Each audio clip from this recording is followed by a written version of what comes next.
All right, guys, what's going on? Welcome in. So, rookie minicamp is always such a cool time, right? Seeing all these new draft picks come in the building, all these undrafted guys, right? They're all picking out their numbers and everything like that. You're getting these storylines, and of course, right? We have to be fair. We have to be objective. How much can you actually take away from rookie minicamp as far as them potentially making the team and things like that, like projecting down the road? It's always really, really tough, right? Unpadded situations. Things are different when rookies and vets meet, pads come on, and the practices are essentially live bullets. But there's been one really, really cool story, and we've heard this from multiple reporters here, but supposedly Donovan Edwards, the former running back over at Michigan, as we all know, he's on the cover of NCAA 2025. He's been a standout at Jetscamp so far, and he's flashed on multiple days. Here's what Zach Rosenblatt from The Athletic had to say. Running back Donovan Edwards was the highest rated player in the Jets undrafted free agent class after a productive career at Michigan, and he flashed in Friday and Saturday's practices too, showing some bursts in the running game and making some plays as a pass catcher. His path to the roster will be in the passing game, and if he can contribute on special teams. So when we're looking at Edwards, man, 6 foot, 212, a bigger back for sure. He's tough, he's physical, he's been in big situations, big games. Rosenblatt used the word productive. Personally, I don't really think Edwards was the most productive running back, but he played in a ton of games and really showed up, I felt like, in big moments. 2022 was his best season back with the Wolverines from just an overall statistical standpoint. But also, he had a crazy stat line, which was yards per rush. Again, 2022, 7.1 yards per rush. Okay, you're probably thinking he played in 3-4 games. No, he played in 11 games back in 2022, right? This is the year before they won the national championship. But this is kind of this do-it-all style of back, right? He's made plays in the passing game, obviously made plays in the running game. And for me, one of my takeaways, watching Edwards back at Michigan, his pass protecting skills are no joke. No joke. This dude can protect the quarterback, right? Shotgun sets, picking up the blitzers, right? Being able to chip defensive ends. This guy can protect the passer.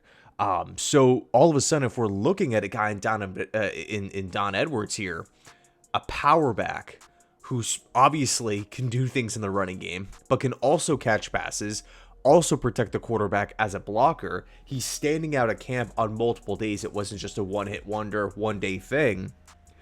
It like, as a Jet fan, you're like, all right, cool, man. Like, this is freaking awesome. Now, of course, the elephant in the room, the Jets RB depth chart is stacked, right? It's stacked. So, as far as playing time, splits, reps in practice, reps in training camp, it's going to be tough to come by, right? We're not in a situation where the team has one starting back and they're looking for that primary backup. No, the Jets have 3 young backs who are all talented, who have all made plays, and I'm going to assume that they're all going to be a big part of the offense this upcoming season. To me, it just made no sense last year to have this loaded running back room. We're seeing what the offensive line was doing last season, and we weren't running the football. Like, the Jets were actually one of the worst rushing attacks in football. And I think a big part of that was because of the volume, right? The volume wasn't there for these guys. Personally, I would have loved to see Braylon Allen have an expanded role and maybe a commitment to the running game, throughout the course of the game, not just, a couple runs in the first quarter and then just deviate away from it. Now, how much of that was Rodgers, how much of that was Downing and Hackett, whatever. It's a completely different regime, so we don't really have to worry about it at this point in time. We'll wait until the regular season to start, looking at play calling and kind of game tendencies and whatnot. But as we stand right now, obviously it's a good problem to have, a stacked, loaded running back room. That is great. All of these guys are super young, so there's a lot of tread on the tires. No one's at $12, $13, $14 million per season. Now, we do have the weird kind of situation playing out with Breece Hall, his contract, what is happening there. Is he going to re-sign? Is he going to be brought back? There's been some trade speculation this offseason. Could he potentially be dealt? My whole argument was, okay, from like a two-pronged side of it.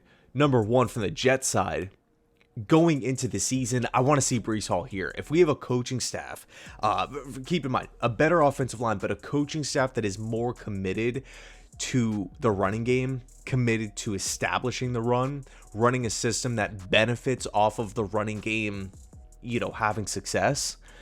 And even if it's not having success, staying true and committed to the running game will hopefully open up the pass, because this, from a defensive perspective, it's like, okay, even though they're only grabbing 1, 2, 3 yards per carry, they're still doing it. So we still have to respect it. We still have to play on our toes a little bit. We can't just fully play on our heels and start moving backwards, watching the quarterback's eyes. If there's going to be that approach there, and again, we haven't seen these guys coach a single game, I want to have the best back there, right? I don't want to trade a guy like that before the season starts. Now, at the trade deadline, different story, right? If the Jets don't want to bring him back, they don't want to give him an extension, and it's, we're around that week 7, week 8 mark, okay, we'll talk about it then. But going into the year, let's give this team as many opportunities to succeed as possible. Also, this draft class that we just passed, one of the best running back classes on paper, right? Guys coming out of college in the last 10 years. I mean, man, you look at all these different guys, right? Travion Henderson, Ashton Genty, RJ Harvey, DJ Giddens, Quinshon Judkins was one of my favorites in the entire class. Really excited to see what he can do with Cleveland, but you got Caleb Johnson. I mean, the list goes on and on and on. So many talented running backs. So if you're a team out there, why are you going to be trading away a draft pick to, acquire a running back that has experienced some injuries, and at the same time, now you have to pay that running back a bigger deal? So could there be a scenario that plays out where Donovan Edwards continues to impress, continues to turn heads, continues to flash at practice? He ends up making the practice squad because there's no available spots on the 53, unless the Jets want to carry 4 running backs, which I definitely think is possible. But in any case, maybe the Jets just want to roll 2 quarterbacks, and then you can, add that extra position somewhere else, something like that. But if we end up moving Breece, then all of a sudden everyone gets slotted up. A little too far ahead of myself. It's rookie minicamp, no pads. We'll see how it plays out. But I do think it's really, really cool that one of the best undrafted free agents on the market is at an NFL camp, turning heads, making plays, impressing people.